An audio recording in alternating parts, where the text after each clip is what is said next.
Welcome back ex army wars YouTube channel. నేను మీ Rangababu Saripalli X-15 engineer regiment. చాలా రోజుల తర్వాత మనము ex army wars YouTube channel video చేయడం జరుగుతుంది.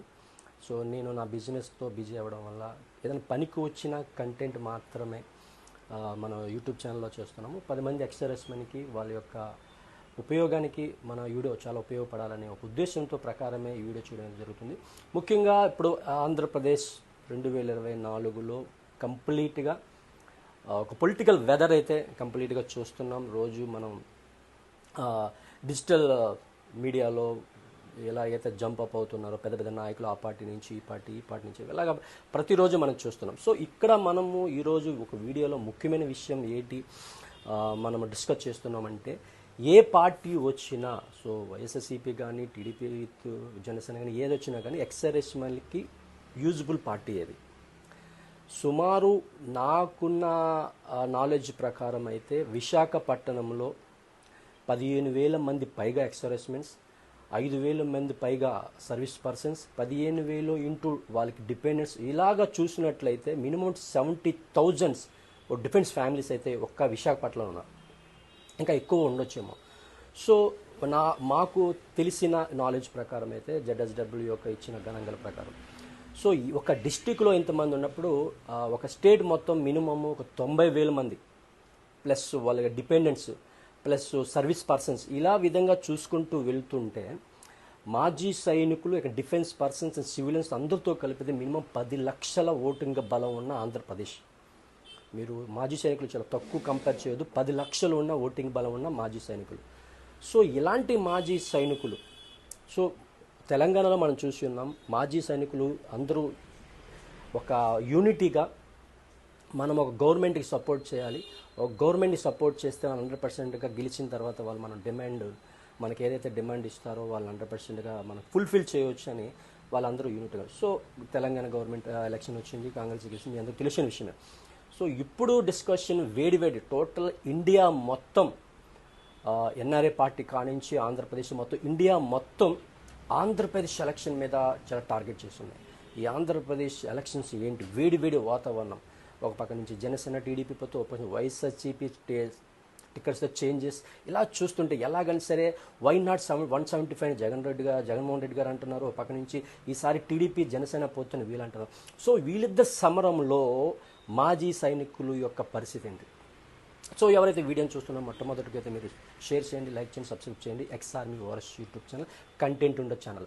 మొట్టమొదటిసారిగా ఎక్స్-సర్వీస్మెన్ యొక్క వాళ్ళ లైఫ్ స్టైల్ను, వాళ్ళ యొక్క అచీవ్మెంట్ను, వాళ్ళ యొక్క ప్రతి పరిస్థితిని ఉన్నట్టు వాళ్ళ ప్రాబ్లమ్స్ను ఒక కమర్షియల్గా కాకుండా, ఏదో ప్రతిరోజు ఏదో వీడియో పెట్టి కమర్షియల్గా కాకుండా పనికొచ్చి వీడియోతో ముందుకు సాగిపోతున్న ఎక్స్-ఆర్మీ వార్స్ సబ్స్క్రైబర్ అందరికీ ప్రత్యేక ధన్యవాదాలు తెలియజేసుకుంటున్నాం. అయితే ముందుగా ఈ కంటెంట్ విషయం అంటే మాజీ సైనికులు ఇటువైపు ఉన్నారు.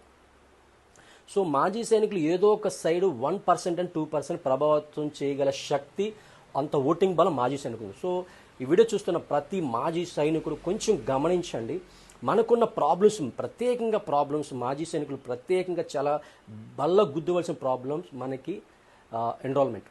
సో ఈ జాబ్స్ అనేది మెయిన్, సో ప్లేస్మెంట్స్ అనేది మెయిన్. మాజీ సైనికులకు జాబులు కల్పించాలని పెద్ద సమస్య. అదేవిధంగా మొన్న ZSW ఆదివారంలో, సైనిక బోర్డు ఆదివారంలో 175 గజాల స్థలం గురించి అదొక ప్రత్యేక సమస్య కనబడుతుంది. సో ఏది ఏమైనా ఇప్పుడున్న మాజీ సైనికులు, నెక్స్ట్ మంత్ రాబోతున్న ఫ్యూచర్ మాజీ సైనికులు, వాళ్ళకు ప్లేస్మెంట్స్.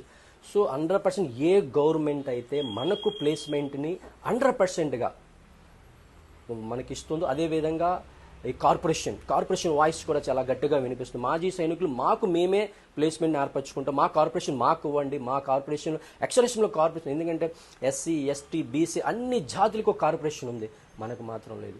ఇండియాకు సేవ చేసి, భారతదేశానికి సేవ చేసి, ఎండకి ఎండి, చెమటకి తడిచి, వర్షానికి తడిచిపోయి, మేము వెన్నుపూసలు చలికి పుట్టించి ఆ చలిలో ఉన్న ఎక్స్-సర్వీస్మెన్స్ ఎందుకు కార్పొరేషన్ వాయిస్ అయితే బాగా వినబడుతుంది. మొన్న అయితే మేము రీసెంట్గా టీడీపీ యువగలంలో నారా లోకేష్ గారిని కలిసాము, వారు కూడా సానుకూలంగా స్పందించారు. ఏది ఏమైనా మనకి ప్రధాన సమస్య ఈ యొక్క ప్లేస్మెంట్స్ విషయంలో, జాబ్ ప్లేస్మెంట్స్ విషయంలో కానీ, కార్పొరేషన్ విషయంలో కానీ, తర్వాత మనకు రావాల్సిన 175 గజాల స్థలం. ఈ 3 విషయాలు ఏ గవర్నమెంట్ అయితే మనకి సానుకూలంగా మనకు అనుకూలంగా ఉంటుందో మీరు గమనించండి. సో మాజీ సైనికులారా, ప్రతి మాజీ సైనికులు టీడీపీలో ఉన్నారు, వైఎస్ఆర్సీపీలో ఉన్నారు, జనసేన ఉన్నారు. ఎవరిని తప్పు పట్టడం లేదు. అందరూ ఎవరికి ఇష్టం వచ్చినట్టు వాళ్ళు ఉండొచ్చు. వాళ్ళ యొక్క వ్యక్తిగతమైన స్వేచ్ఛ. ఎవరి నాయకు వాళ్ళకి గొప్ప. ఇక్కడ నేనైతే ఈ పార్టీ గొప్పది, ఆ పార్టీ గొప్పది, ఈ పార్టీ పంచి, ఏ పార్టీ కూడా నేను ఇది టార్గెట్ చేయటం లేదు. సో మీరందరూ మాజీ సైనికులు మనం ముఖ్యంగా కొంచెం ఆలోచించండి. ఏ పార్టీ అయితే మన డిమాండ్స్ను, మనకు కావాల్సిన డిమాండ్స్ను 100%గా ఫుల్ఫిల్ చేస్తుంది, అది మాత్రం ఆలోచించారు. 2024 100% మాజీ సైనికుల జీవితాలు మారాలి.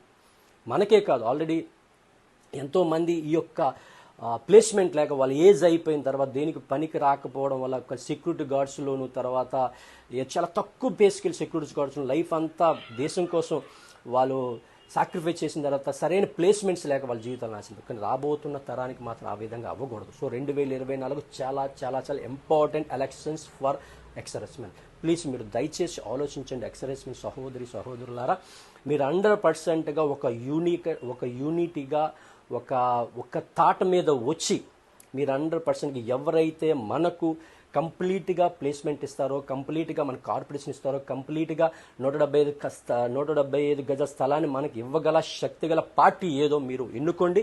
అది 100%గా 2024లో మీరు దానికి ఓటేయండి. సో ప్రత్యేకంగా మాజీ సైనికులకు నేను ప్రత్యేకంగా తెలియపరిచింది ఏమనగా, మీరు కొంచెం థింక్ చేయండి, ఆలోచించండి. అందరూ చదువుకున్నవారు, అందరూ కూడా మినిమం డిగ్రీ నాలెడ్జ్ ఉన్నవారు. సో ఏంటంటే ఏదో డబ్బులు పంచి టికెట్స్ వేయించి అలాంటి మాజీ సైనికు అస్సలు పడదు. ఎందుకంటే మాజీ సైనికి 30,000 రూపాయలు పెన్షన్ వస్తుంది అందరికీ. సో దయచేసి ఆలోచించండి. మీరు మీ ఓటు ఎంతో బలం ఉన్న ఓటు, 10 లక్షల ఓటింగ్ బలం ఉన్న మాజీ సైనికులు ఓటింగ్ 100% ఒక్క పార్టీ ప్రభావితం చేస్తుంది, నేను గట్టిగా నమ్ముతున్నాను. మనందరూ ఒక్క దాటిగా వచ్చి మనకు నచ్చిన పార్టీ, మనకు ఏదైతే కార్పొరేట్ ఇస్తుందో, ఏదైతే మనకి ప్లేస్మెంట్ ఇస్తుందో, ఏదైతే మనకు గౌరవాన్ని సమకూరుస్తుందో, ఏదైతే మనకు రావాల్సిన హక్కులను ఫుల్ఫిల్ చేస్తుందో 100%గా పార్టీని మీరు గెలిపించవలసిందిగా కోరుచున్నాను. మొట్టమొదటిసారిగా ఈ ఛానల్ ఎవరైతే చూస్తున్నారో వారందరూ షేర్ చేయండి, లైక్ చేయండి, సబ్స్క్రైబ్ చేయండి. ఒక పనికి వచ్చిన కంటెంట్ ద్వారా మాత్రమే వస్తుంది. ఇది కమర్షియల్ ఛానల్ కాదు, ఎక్స్-ఆర్మీ వారియర్స్ యూట్యూబ్ ఛానల్. నాకు సమయం ఉన్నప్పుడు మంచి కంటెంట్ అయితే 10 మందికి ఉపయోగం ఉన్నప్పుడు 100%గా నేను ఒక వీడియో చేయడం అయితే జరుగుతుంది. సో చాలామంది ఈసీఎస్ సమస్యల గురించి అడుగుతున్నారు. తర్వాత చాలామంది ల్యాండ్ ప్రాబ్లమ్స్, జేసూస్కు ల్యాండ్స్ వస్తుందా రాదా, తర్వాత మన నేవల్ బేస్ క్యాంటీన్స్లో కొన్ని ట్రబుల్స్ గురించి అడుగుతున్నారు. 100%గా మీకు సమయం ఉన్నప్పుడు ఆ యొక్క సమస్యలకి 100%గా వీడియో చేస్తున్నాను. సో దయచేసి మీరు ఆలోచించండి. ఎక్స్-సర్వీస్మెన్ అందరూ కలిపి 2024లో మాత్రం మనము చెల్లా చెదరైపోయి, జనసేన తరపు కొంతమంది, టీడీపీ తరపు కొంతమంది, వైఎస్ఆర్సీపీ కొంతమంది, వీళ్ళందరూ చెల్లా చెదరైపోయి ఎవరికి కూడా ఓటింగ్ అంతా విడిపోవడం వల్ల నష్టపోయేది మాజీ సైనికులే. మీరు కొంచెం ఆలోచించండి. వన్ సైడ్ గేమ్ చేయండి. వన్ సైడ్ గేమ్ ఏది మీకు మంచిది కావాలంటే, ఏ పార్టీ మనకు మంచిది, వాళ్ళ యొక్క పార్టీ పెద్దలతో మాట్లాడండి. ఇంతమంది మాకు ఎలక్షన్లో బలం ఉంది, ఇంత ఓటింగ్ ఉంది, సో మేము 100% సపోర్ట్ చేస్తామని ఎవరైతే మన మాజీ సైనికులు పెద్దలున్నో వారందరూ మీరు మాట్లాడి వన్ సైడ్ గేమ్గా చేస్తే మనకి లాభం లేకపోయినా రాబోయే తరానికైనా ఒక లాభం వస్తుంది. ప్రియతమ జగన్మోహన్ రెడ్డి గారు 100%గా గవర్నమెంటే ఏదైనా చేయాలి. సో అది జగన్మోహన్ రెడ్డి గారు కానీ, చంద్రబాబు నాయుడు కానీ, పవన్ కళ్యాణ్ కానీ, వాళ్ళ జీవోలు పెట్టింది వాళ్ళే. మన జీవోను సవరించాలన్నా వాళ్ళే చేయాలి, మనకి ప్లేస్మెంట్స్ ఇవ్వాలన్నా వాళ్ళే చేయాలి, మనకి ఒక మంచి జీవితాలు ఇవ్వాలన్నా, మనకి ల్యాండ్ ఇవ్వాలన్నా గవర్నమెంటే చేయాలి. గవర్నమెంట్ ఎదురించి మనం ఏమి చేయలేం. సో మనము సివిల్స్లో ఉన్నాం కాబట్టి, సో దయచేసి ప్రతి మాజీ సైనికుడు గమనించి ఒక మంచి నిర్ణయంగా వస్తారని కోరుకుంటూ, జై హింద్, జై జవాన్, జై కిసాన్.